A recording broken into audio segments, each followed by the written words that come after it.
Ngayong gabi mga kaigsunan. O salamat usab sa mensahe sa awit nga gihatag sa Bethlehem Care Group. Mga kaigsunan, salamat kayo nga ani ata karon nga bisan pa man sa nagkapuliki nato nga mga gimbuhaton ining milabay nga adlaw. Apan niagi hapon ta magigsunan dinhi sa balay alampuanan karon nga diin ato nga mapaabot ngadto sa atong buhi nga Dios ang ato nga pagsimba kaniya nining midweek. Mga kaigsunan, kining kung ako lang yun mga kaigsunan, dili na itana kung makaigsunan mo ani karon. Kay lagi gikapoy sa trabaho. Pero mga kaigsunan, dili man kay naata sa nagkapuliki nga ato nga trabaho mga kaigsunan nga dili na lang ta mugahin sa ilabi na sa mga bulaton nga espirituhanon sama ning atong ginhimo karon mga kaigsunan. Gali atong basahon ang mubo nga mensahe nato ning kagabion mga kaigsunan sa giingon din ni Pablo. Nag-ingon din siya sa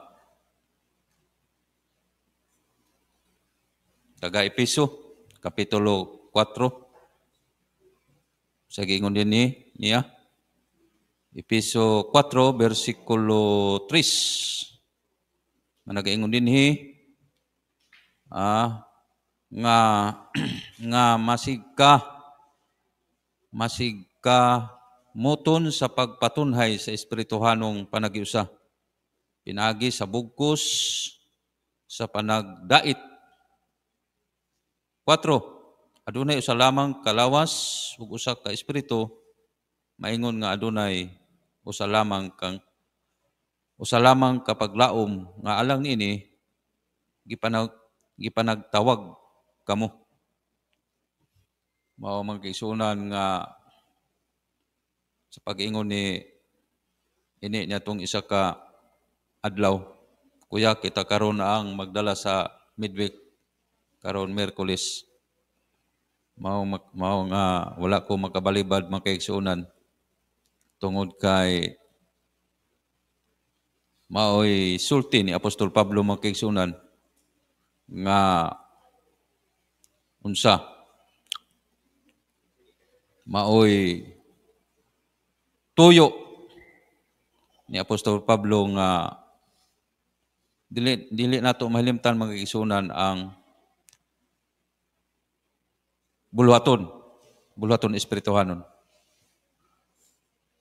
Gali mga kaigsunan,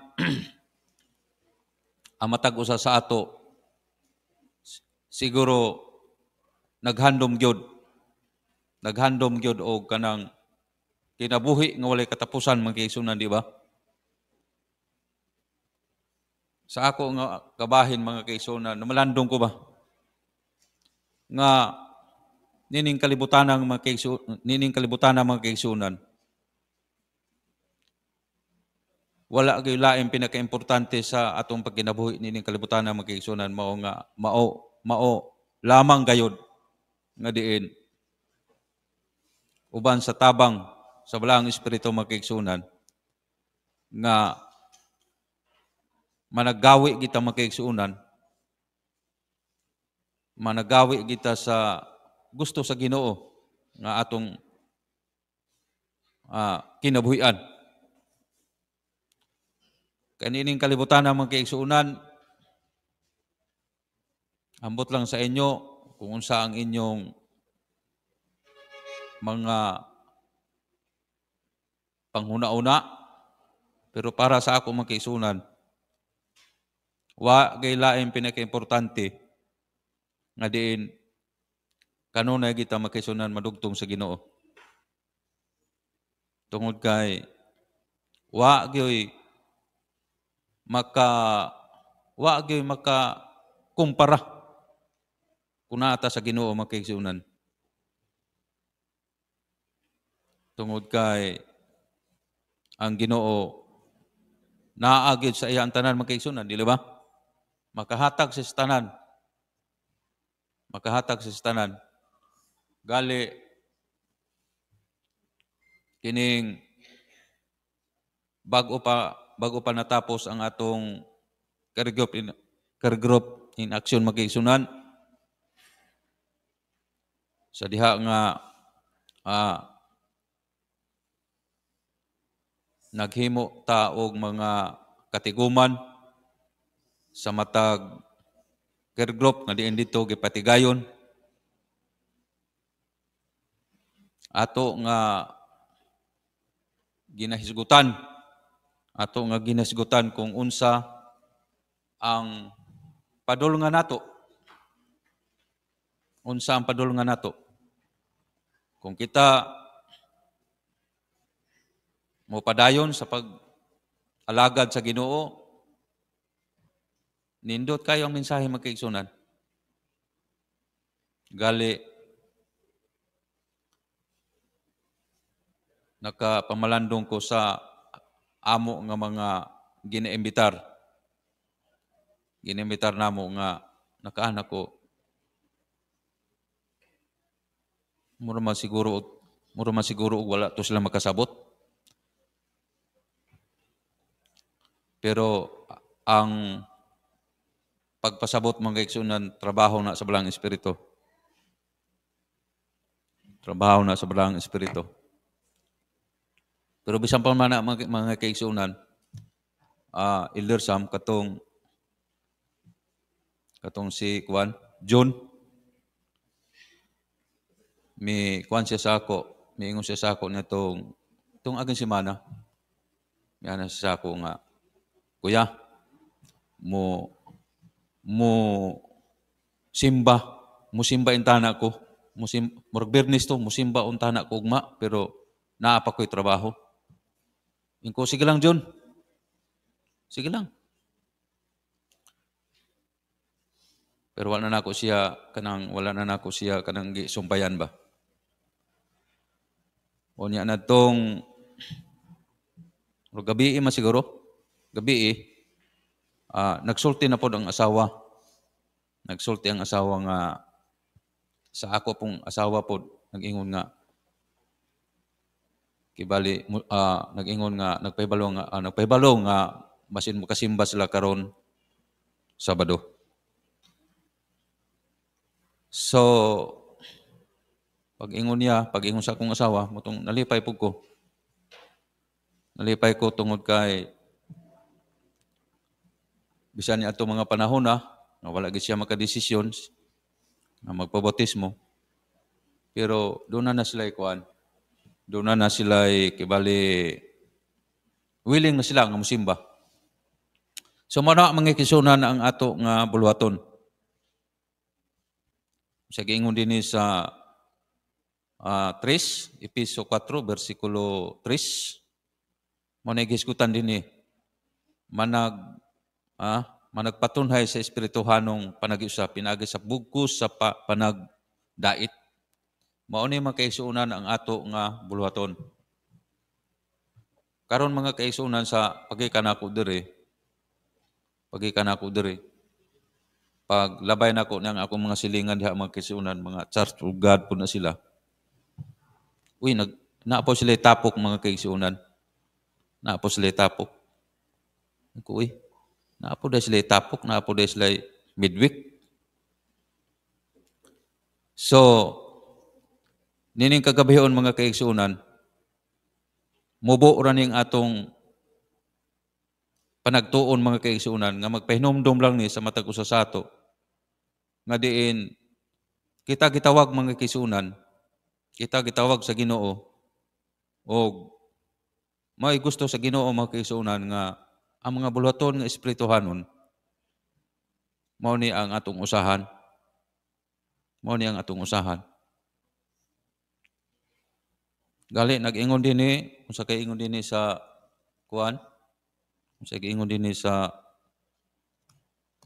Juan, dili ni wali mga kaigsuonan kundi magpahinumdum lang ni sa ato nga diin unsa ang ato nga mga buluhaton samtang kita nian ining kalibutan ng mga kaigsuonan. Siguro sa ako lang kuan karon sa ako lang pamalandong sa ako lang wala na ko magkuan mga kaigsuonan, wala ko maghandom nga kanabang ang Ginoo mo balik nga makasaksi pa ko mga kaigsuonan. Wala na sa ako mga kaigsuonan. Nga sa ako o sa akong handom mga kaigsuonan nga bisan pa man ang Ginoo dili ko makasaksi sa pagbalik niya. Apan uban sa tabang sa balang espiritu dili lamang ako makaigsuonan kundi ang matag usa sa ato naagyod kanunay sa Ginoo. Bisan pa man sa pagbalik sa Ginoo nga dili ta makasaksi niya na apan kung naata sa Ginoo makaigsuonan way problema makaigsuonan. Gali nag-ingon dinhi makaigsuonan sa sulti po ni Juan. Ayaw ninyo higugma ang kalibutan ni ang mga butang diha sa kalibutan. Kung adunay nahigugma sa kalibutan, ang gugma alang samahan wala diha kaniya. Sa 1 Juan kapitulo 2 ni mga kaigsuonan bersikulo 15 o sa 16 nag-ingon dinhi kay ang tanan nga anaa sa kalibutan ang pangibog sa unod ug ang pangibog sa mga mata ug ang pagpagarbo sa kinabuhi dili gikan samahan kundi sa kalibutan. Tanaw nimo karon mga kaigsuonan kung unsa na ang makita nato sa kalibutan mga kaigsuonan, di ba? Perte. Gali makita nimo dinha sa mga Facebook mga kaigsuonan. Perting kuana na gyud mga kaigsuonan. Daot na kayo ang mga buhat sa kalibutan mga kaigsuonan. Daot na kayo. O mao ni ang mga butanga mga kaigsuonan nga uban sa giya sa balang espiritu dili intana ta mga kaigsuonan mahimo nga mo sa lain pa nga pagkaistorya makigkumbuya mga kaigsuonan kung unsa man ang mga buhat nga iya sa kalibutan. Ug ning kagabion mga kaigsuonan, mubura ang ato nga mga pagpahinumdom nga uban sa tabang sa Ginoo mga kaigsuonan. Uban sa tabang sa Ginoo makinabuhi tang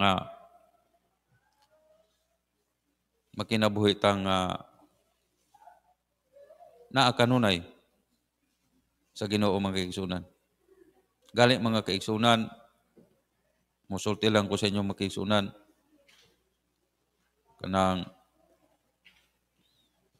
kanang makaanak ko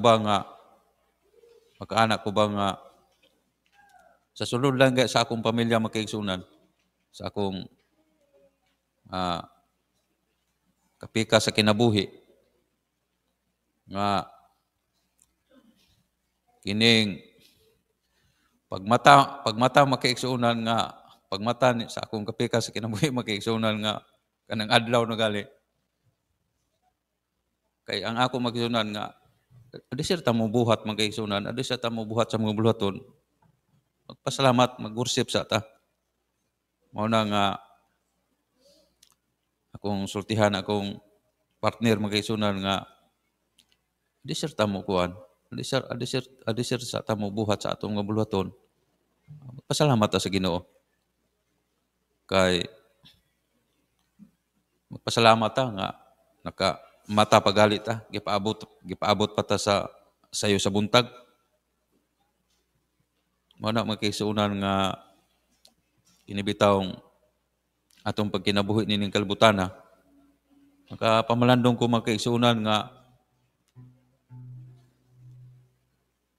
kung naata sa Ginoo mga kaigsunan, murag kuanta, murag mubati kita mga kaigsunan ug kahaw-ang bitaw nga kana ilabi na dili ta maka worship ng mga kaigsunan. Sa ako mga kaigsunan mubati na ko anak karon mga kaigsunan. Kay kanadto sa bag-o pa ko nga dentista mga kaigsunan, usahay mag-worship, usahay dili. So sa ako karon nakapamlandong ko nga dili maayo tungod kay sa matagutlo sa atong kinabuhi. Ang Ginoo baya mga kaigsunan, di ba? Ang Ginoo nagadugang. Munang makapamalandong ko siguro papasantop siguro sa balang espiritu nga sa atong pagkinabuhi nining kalibutan unsa man ang atong mga buluhaton, unahon nato ang Ginoo mga kaigsunan. So nining kagabhion mga kaigsunan, gikayon ko na dili na tas nato ang atong mensahe. Kun dili nagpahinumdom lang ni sa matag usa sa ato nga wa nay makakumpara mga kaigsunan nga kung naata sa Ginoo mga kaigsunan. Tungod kay walay makulang sa Ginoo. Walay makulang sa matag usa sa ato kung kita kanunay makigdugtong sa Ginoo. Og mao ni akong buhing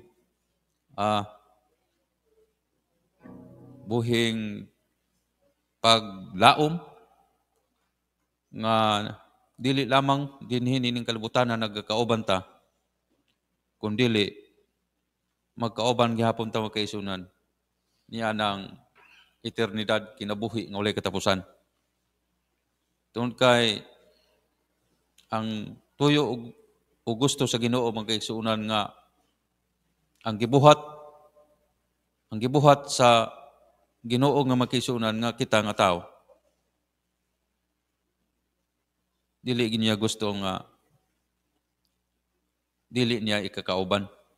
Gali daghan ang mga saad sa Ginoo mga kaigsunan nga diin siya makiguban sa ato sa wala nay pagkatapos. Lunlon kalipay ang matagamtaman. Grabe nga saad sa Ginoo mga kaigsunan. Wala nay kasakit, wala nay kasakit, lunlon kalipay ang matagamtaman. Naabay makakumpara niya na mga kaigsunan.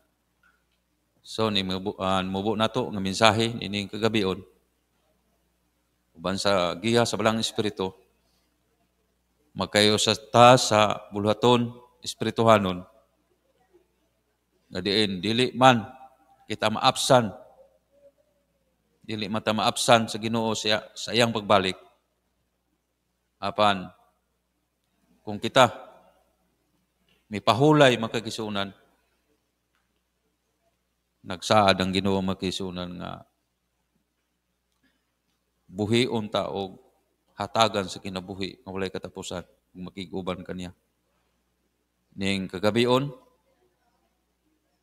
uban sa giya sa balang espiritu ato kining dili nato kalimtan kining mubo nato mensahe ning kagabion. O maayong gabi sa tanan.